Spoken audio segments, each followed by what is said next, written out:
Ek wil gou begin met 'n storie. En dit is verlede jaar toe ontvang ons as geskenk 'n plant met die mooiste blomme.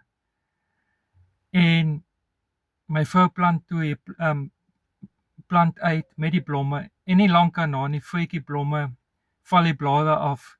En hier staan hier leë plant daarso en dit lyk of hy het nie gemaak nie. Ek sê vir my vrou, nee jonge, hierdie plant gaan dit nie maak nie. Sy sê nee, gee dit kans. En so het ek die plant water gegee en na hom gekyk.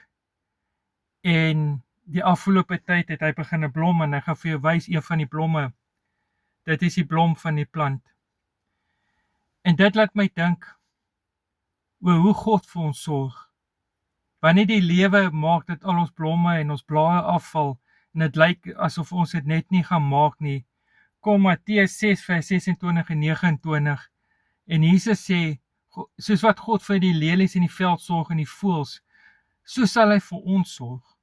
Die ding is, ons moet hom vertrou dat hy na ons sal kyk, dat hy vir ons op die regte pad sal vat.